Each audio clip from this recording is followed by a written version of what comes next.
Hey, this is Antonio. Welcome back to my channel, and it's time for some fighting words. So in this video, I want to talk about Gervonta Tank Davis. So the word on the street is his team wants to step it up in competition. And when I say step it up, I mean the elite of the elite. They want Vasiliy Lomachenko, the elite of the elite. Yep. So, we already know that the Rolly fight is there, and Rolly wants that fight. And, it's a very winnable fight for Tank, but it doesn't really do anything for Tank other than the fact that, he'll probably get another highlight reel, knockout, but it doesn't really do much for him. So is it really going to give him like credibility in the boxing world? Not really.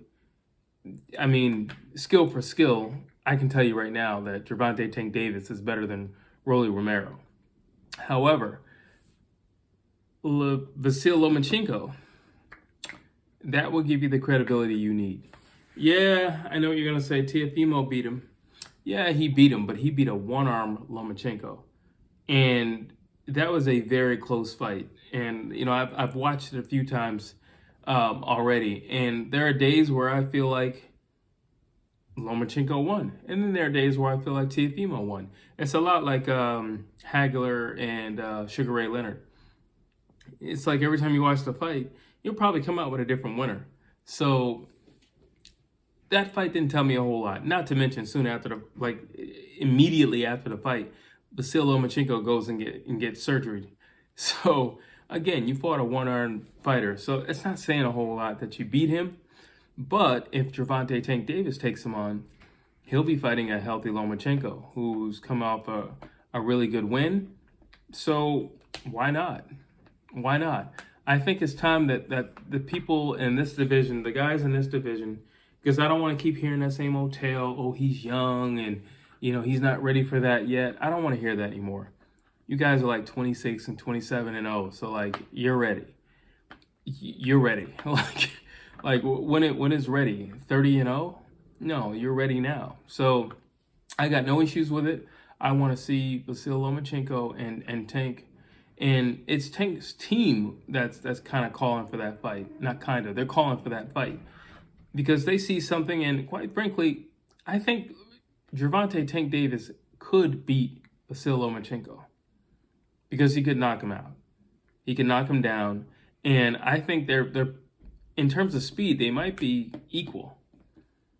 Where Vasil's going to pick it up is his punch volume. However, Tank doesn't have to throw 10 punches. But then you have Lomachenko setting traps. Then you have Lomachenko bouncing around from angle to angle. But Tank can also bounce around from angle to angle. And that's the difference. Vasiliy has fought a lot of guys who don't necessarily have the athleticism that he has. Tank has it. And Tank is really explosive. I think the down end in this fight, if it were to happen, I mean, like I said, Tank's team is calling for it, would be they would have to work on Tank's cardio. Even when Tank makes weight, his cardio is an issue. It's always going to be an issue. He likes to take rounds off. He'll kind of just sit there. If you don't hit that hard, he'll allow you to hit him. Especially if he can edge his way into position, he's cool with you like hitting him once or twice, popping him a few times in a round, just so that he can get a little bit closer. And also, your overall thoughts of him will diminish a little bit.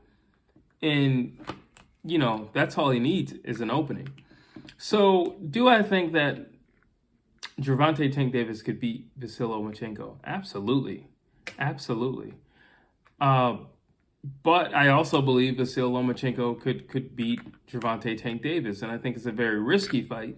When you want to, because they're pushing Tank as he's going to be this cash cow, and right now post Mayweather era, if you get a loss, your stock goes down tremendously. And I say post Mayweather era because Floyd Mayweather started that. Where I'm 50 and 0, so I'm perfect and I can do anything. I'm 50 and 0, and there's nothing wrong with anybody taking a loss. But now the mentality of the guys out there, which is Another reason why we only see guys fight once or twice a year is because of that. They're scared to lose their O. Vasiliy Lomachenko has already lost his O, so it doesn't really matter. Is it a dangerous fight for Tank? It is. But again, I just think it's very, very, very winnable. He's got Vasiliy in power.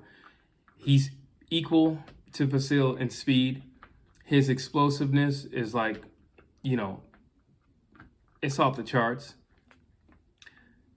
And Tank has this thing where, like I said, he'll kind of go down in injury. He'll take rounds off. But if it hits those later rounds, he still has his power. That's another thing. You'll see guys who can throw hard in their opening rounds, and then, that power fades away. His power does not fade in later rounds. So that's another thing. That means Tank is just as dangerous in round 9 or 10 as he is in round 2 or 3. So at no point are you just gonna, all right, I made it past round 8. I'm gonna breeze and be and chill. You can say that, but he's still there, and he still has that pop, and he can still put you down. And the thing about Tank, if he puts you down or anything, if he sees cause for concern, it's like he'll get all his energy back, and he's going for a kill. So, it is a dangerous fight. It's a dangerous fight for both of them, but I think it's good for boxing. It's going to be a hard one to call if it does happen. I do think that Team Mayweather and, the money team and all these guys, Leonard Ellerbe, they are pushing for the Rolly Romero fight. In which case, if that's the case, fine, so be it. But maybe after that fight, we could get Tank versus Vasiliy Lomachenko, And let's start narrowing down this group, because there's this little group. Like, you remember, there was the group of welterweights. There was Earl Spence. There was Danny Garcia. There was Keith Thurman. There was, Bud really wasn't there yet, but they knew he was coming. There was Sean Porter. You had this group of welterweights. Now you have this group of lightweights where it's just like, okay, but when are y'all going to fight each other? Like, when are y'all going to fight each other? Yes, George Kambosos and Teofimo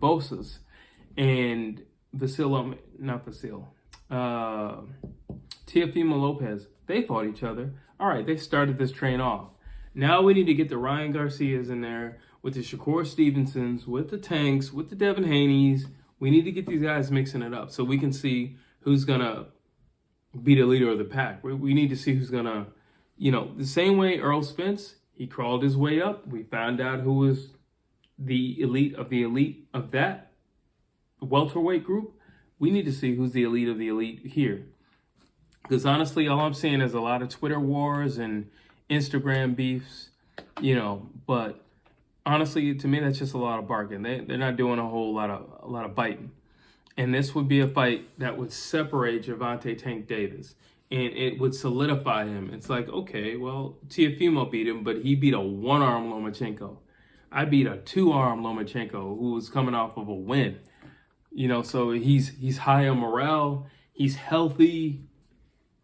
Came into this fight expecting a win, and I beat that guy. You beat a guy with one arm who everybody knew had one arm going in. That's not the most impressive thing in the world, so why not? I would be more than happy to see that. If we get Vasiliy Lomachenko and Gervonta Tank Davis. But those are my thoughts. I want to know what you think. Drop your comments down below, and as always, like, share, and subscribe.